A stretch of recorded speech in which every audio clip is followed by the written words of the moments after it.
नमस्कार। शुक्रवार संतोषी माता व्रत कथा। शुक्रवार के दिन माँ संतोषी का व्रत पूजन किया जाता है। उस पूजन के दौरान माता की आरती, पूजन तथा अंत में माता की कथा सुनी जाती है। तो आइए शुक्रवार के दिन की जाने वाली संतोषी माता की व्रत कथा जानें। संतोषी माता व्रत कथा। एक बुढ़िया थी, उसके 7 बेटे थे। 6 कमाने वाले थे जबकि एक निकम्मा था। बुढ़िया 6 बेटों की रसोई बनाती, भोजन कराती और उनमें से जो कुछ जूठन बचता वो 7वें को दे देती।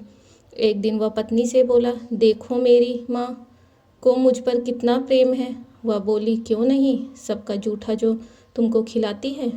वह बोला, ऐसा नहीं हो सकता, मैं जब तक आंखों से न देख लूँ मान नहीं सकता। बहू हंसकर बोली, देख लोगे तब तो मानोगे। कुछ दिन बाद त्योहार आया। घर में 7 प्रकार के भोजन और चूरमे के लड्डू बने। वह जांचने को सिर दुखने का बहाना कर पतला वस्त्र सिर पर ओढ़े रसोई घर में सो गया। वह कपड़े में से सब कुछ देख रहा था। 6 भाई भोजन करने आए। उसने देखा माँ ने उनके लिए सुंदर आसन बिछाकर नाना प्रकार की रसोई परोसी और आग्रह करके उन्हें जमाया। यह देखता रहा। 6 भोजन करके उठे, तब माँ ने उनकी जूठी थालियों में से लड्डुओं के टुकड़े उठाकर एक लड्डू बनाया। जूठन साफ कर बुढ़िया माँ ने उसे पुकारा, बेटा 6 भाई भोजन कर गए, अब तू ही बाकी है, उठ तू खा। वह कहने लगा, माँ मुझे भोजन नहीं करना, मैं अब परदेश जा रहा हूँ। माँ ने कहा, कल जाता है सो आज चला जा। वह बोला, हाँ आज ही जा रहा हूँ। यह कहकर वह घर से निकल गया। चलते समय पत्नी की याद आ गई। वह गौशाले में उपले थाप रही थी। वहाँ जाकर बोला, मेरे पास तो कुछ नहीं, यह अंगूठी है सो ले और अपनी कुछ निशानी मुझे दे। वह बोली, मेरे पास क्या है, यह गोबर भरा हाथ है। यह कहकर उसकी पीठ पर गोबर के हाथ की थाप मार दी। वह चल दिया। चलते चलते दूर देश पहुँचा। वहाँ एक साहूकार की दुकान थी। वहाँ जाकर कहने लगा, भाई मुझे कुछ नौकरी दे दो। साहूकार को ज़रूरत थी। बोला, रह जा। लड़के ने पूछा, तनख्वाह क्या दोगे। साहूकार ने कहा, काम देखकर दाम मिलेगा। साहूकार की नौकरी मिली। वह सुबह 7 बजे से 10 बजे तक नौकरी बजाने लगा। कुछ दिनों में दुकान का सारा लेन देन, हिसाब किताब, ग्राहकों को माल बेचना, सारा काम करने लगा। साहूकार के 7-8 नौकर थे। वे सब चक्कर खाने लगे। यह तो बहुत होशियार बन गया। सेठ ने भी काम देखा और 3 महीने में ही उसे आधे मुनाफे का हिस्सेदार बना लिया। वह कुछ वर्ष में ही नामी सेठ बन गया और मालिक सारा कारोबार उस पर छोड़कर चला गया। इधर उसकी पत्नी को सास ससुर दुख देने लगे। सारी गृहस्थी का काम करा के उसे लकड़ी लेने जंगल में भेजते। इस बीच घर के आटे से जो भूसी निकलती उसकी रोटी बनाकर रख दी जाती और फूटे नारियल की नारेली में पानी। एक दिन वह लकड़ी लेने जा रही थी। रास्ते में बहुत सी स्त्रियां माता संतोषी का व्रत करती दिखाई दी। वह वहाँ खड़ी होकर कथा सुनने लगी और पूछा, बहनों तुम किस देवता का व्रत करती हो और उसके करने से क्या फल मिलता है। यदि तुम इस व्रत का विधान मुझे समझाकर कहोगे तो मैं तुम्हारा बड़ा एहसान मानूंगी। तब उसमें से एक स्त्री बोली, सुनो, यह संतोषी माता का व्रत है। इसके करने से निर्धनता, दरिद्रता का नाश होता है और जो कुछ मन में कामना हो सब संतोषी माता की कृपा से पूरी होती है। तब उसने उससे व्रत की विधि पूछी। वह भक्तिनी स्त्री बोली, 1.25 आने का गुड़ चना लेना, इच्छा हो तो 5.25 आने का लेना या 1.25 रुपये का भी सहूलियत के अनुसार लाना। बिना परेशानी और श्रद्धा व प्रेम से जितना भी बन पड़े सबाया लेना। प्रत्येक शुक्रवार को निराहार रह के कथा सुनना। इसके बीच क्रम टूटे नहीं, लगातार नियम पालन करना। सुनने वाला कोई न मिले तो घी का दीपक जलाकर उसके आगे या जल के पात्र को सामने रखकर कथा कहना।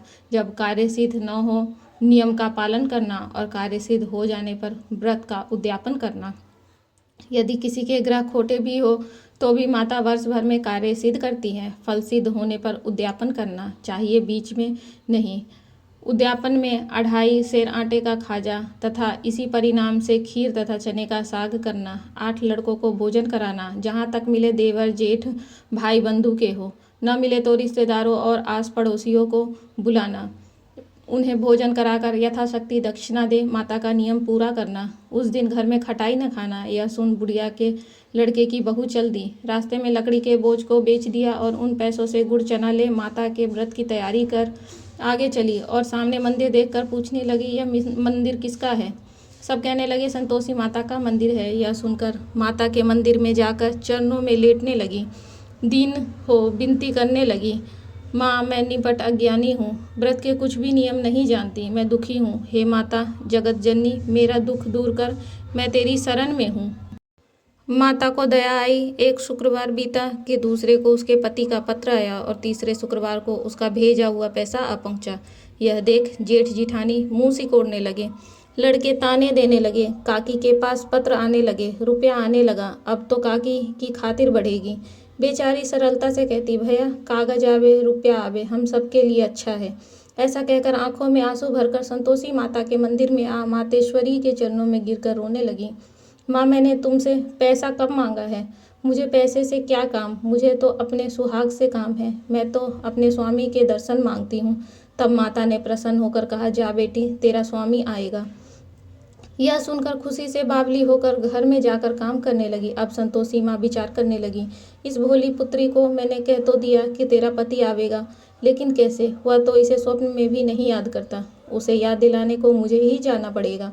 इस तरह माताजी उस बुढ़िया के पास जा स्वप्न में प्रकट हो कहने लगी, साहूकार के बेटे सो रहा है या जागता है? वह कहने लगा, माता सोता भी नहीं जागता भी नहीं हूँ, कहो क्या आ गया है? माँ कहने लगी, तेरे घर बार कुछ है कि नहीं? वह बोला, मेरे पास सब कुछ है, माँ बाप है, बहू है, क्या कमी है? माँ बोली, भोले पुत्र, तेरी बहू घोर कष्ट उठा रही है, तेरे माँ बाप उसे परेशानी दे रहे हैं, वह तेरे लिए तरस रही है, तू उसकी सुध ले। वह बोला, हाँ माता जी, यह तो मालूम है, परंतु जाऊँ तो कैसे? परदेश की बात है, लेन देन का कोई हिसाब नहीं, कोई जाने का रास्ता नहीं आता, कैसे चला जाऊँ? माँ कहने लगी, मेरी बात मान, सवेरे नहा धोकर संतोषी माता का नाम ले, घी का दीपक जलाकर दंडवत कर दुकान पर जा बैठ।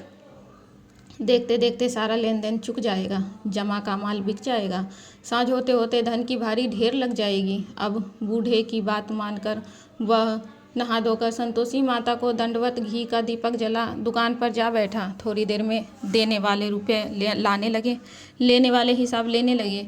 कोठे में भरे सामान के खरीदार नगद दाम दे सौदा करने लगे। शाम तक धन की भारी ढेर लग गई। मन में माता का नाम ले चमत्कार देख प्रसन्न होकर घर ले जाने के वास्ते गहने, कपड़े, सामान खरीदने लगा। यहाँ काम से निपट तुरंत घर को रवाना हुआ।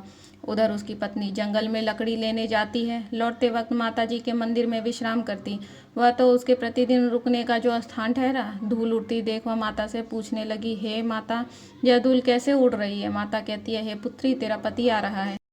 अब तू ऐसा कर, लकड़ियों के 3 बोझ बना ले, एक नदी के किनारे रख और दूसरा मेरे मंदिर व तीसरा अपने सिर पर। तेरे पति को लकड़ियों का गट्ठर दे, मोह पैदा होगा, वह यहाँ रुकेगा, नाश्ता पानी खाकर माँ से मिलने जाएगा। तब तू लकड़ियों का बोझ उठाकर जाना और चौक में गट्ठर डालकर जोर से आवाज़ लगाना, लो सासू जी लकड़ियों का गट्ठर लो, भूसे की रोटी दो, नारियल के खेपड़े में पानी दो, आज मेहमान कौन आया है? माता जी से बहुत अच्छा कहकर वह प्रसन्न मन से लकड़ियों के 3 गट्ठर बनाई, एक नदी के किनारे पर और एक माता जी के मंदिर पर रखा। इतने में मुसाफिर आ पहुंचा। सूखी लकड़ी देख उसकी इच्छा उत्पन्न हुई कि हम यहीं पर विश्राम करें और भोजन बनाकर खा पी कर गाँव जाए। इसी तरह रुक कर भोजन बना विश्राम करके गाँव को गया। सबसे प्रेम से मिला। उसी समय लकड़ी का गट्ठर लिए वह उतावली सी आती है। लकड़ियों का भारी बोझ आंगन में डालकर जोर से 3 आवाज़ देती है, लो सासू जी लकड़ियों का गट्ठर लो, भूसे की रोटी दो, आज मेहमान कौन आया है?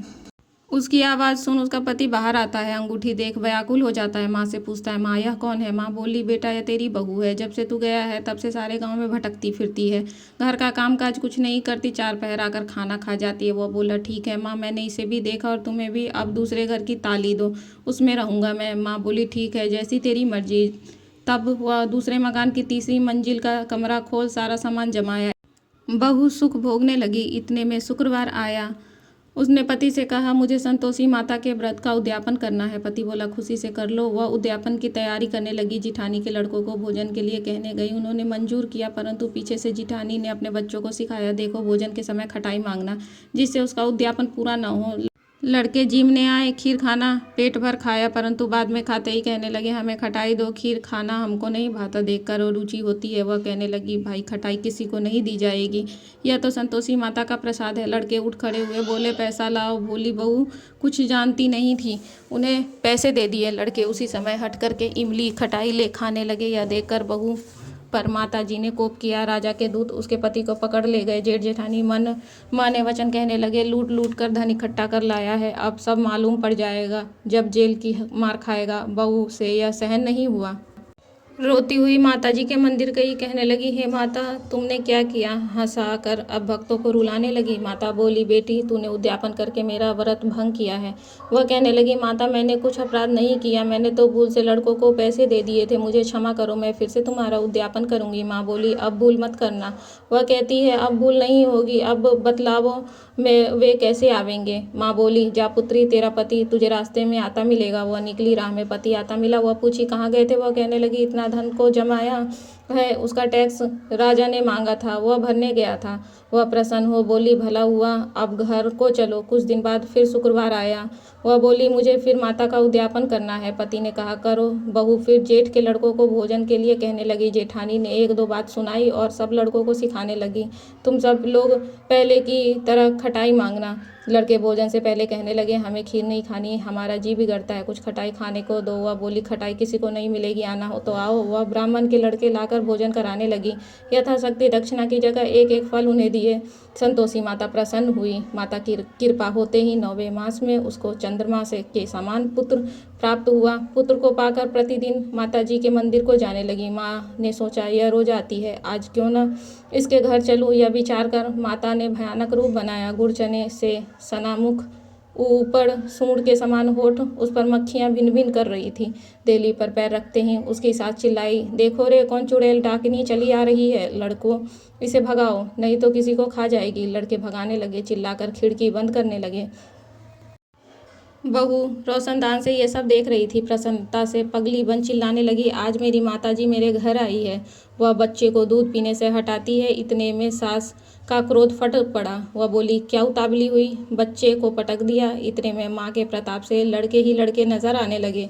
वह बोली, माँ, मैं जिसका व्रत करती हूँ यह संतोषी माता है। सबने माता जी के चरण पकड़ लिए और विनती कर कहने लगे, हे माता, हम मूर्ख है, अज्ञानी हैं, तुम्हारे व्रत का विधि हम नहीं जानते, व्रत भंग कर हमने बड़ा अपराध किया, जग माता हमारा अपराध क्षमा करो। इस प्रकार माता प्रसन्न हुई। बहू को प्रसन्न हो जैसा फल दिया वैसा माता सबको दे, जो पढ़े उसका सारे मनोरथ पूर्ण करे। बोलो जय संतोषी माता की।